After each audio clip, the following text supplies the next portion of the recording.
Back in 1987, an independent commission identified 43 places called areas of concern along the Great Lakes. There are areas where pollution, as EPA director said, where pollution from industry, runoff from agriculture, poor wastewater treatment, put the Great Lakes and everyone who depends on them at risk. 26 of these areas are on the United States side of the border. 12 of them are in Canada, and 5 are shared between the United States and Canada. And our mutual nations made a commitment to clean them up, to be good partners, to protect these shared treasures. And for decades, there was a lot of talk, a lot of plans, but very little progress. It was slow. That changes today. Today, we're announcing an investment of $1 billion. $1 billion from the bipartisan infrastructure bill. It's going to allow the most significant restoration of the Great Lakes in the history of the Great Lakes.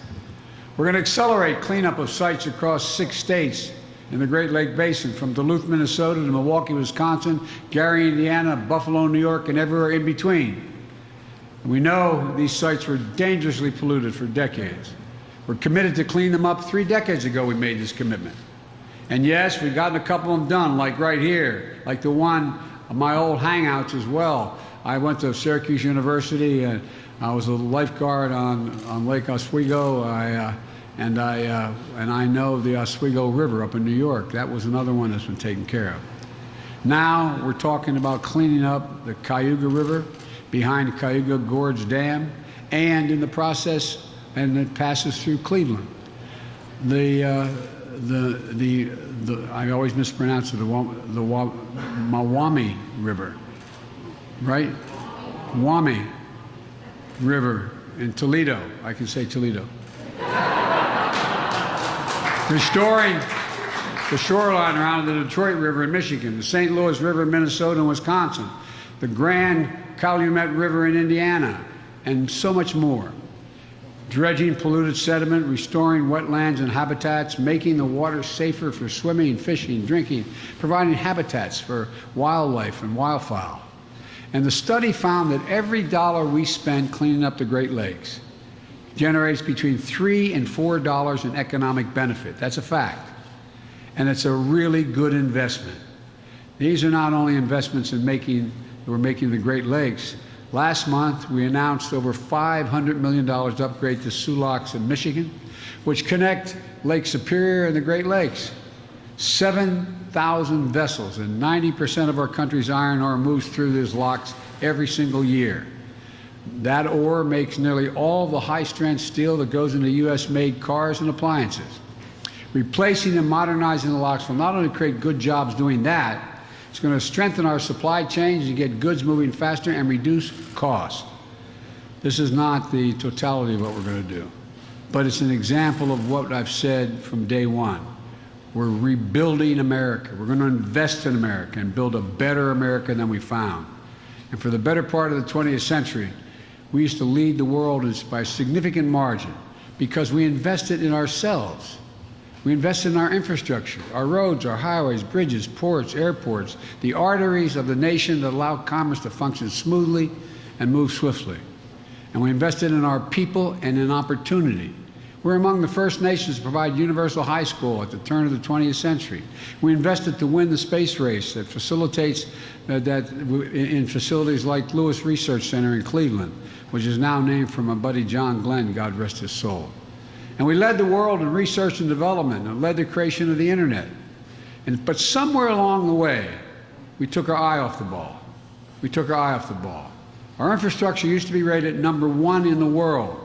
Today, according to the World Economic Forum, we rank number 13 in the world. China and the rest of the world is catching up and passing us.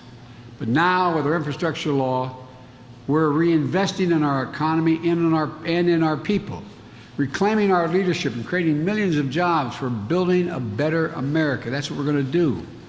But as we rebuild America, we're buying American and betting on American workers. This Buy America law makes the most significant investment in roads and bridges and highways in nearly 70 years through the infrastructure law. fixing as many as 1,300 bridges and nearly 5,000 miles of highway right here in Ohio that are in poor condition.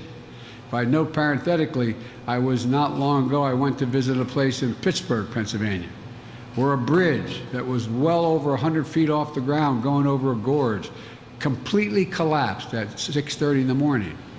Thank God there was only 3 vehicles on it and no one died. But had it been during rush hour, kids in school buses, there would have been numerous people that would have been killed or maimed. American workers building these roads and bridges with American-made steel is how we're going to do it. Jobs making high-speed internet affordable and available to the 14% of households in the state of Ohio that don't have the internet. We also know that Ohio has the second most lead pipes in the country. You have 650,000 lead pipes here in the state of Ohio. We're going to start undoing the legacy of lead, which has poisoned too many of the region's children. That means replacing 100% of lead water pipes and service lines and addressing what they call PFAS, a dangerous forever chemical that are a threat to the drinking water here in Ohio and other parts of America. Every American, every child should be able to turn on a faucet and know that the water they're drinking is clean and safe. We're also going to create thousands of good-paying jobs in the process with union plumbers and pipe fitters. For generations, the industries that built and defined America, steel, cars, tires, paint, all of them grew and thrived right here in Ohio.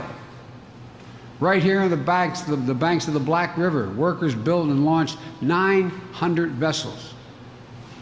Freighters, tugboats, tankers, minesweepers, cruisers, built right here, were part of our arsenal of democracy in World War II. Making it in America is what this region was built on, making it in America. This region built America. It's not hyperbole. I'm not just saying that because I'm here. It's a fact. The Midwest built America, and we're building it again.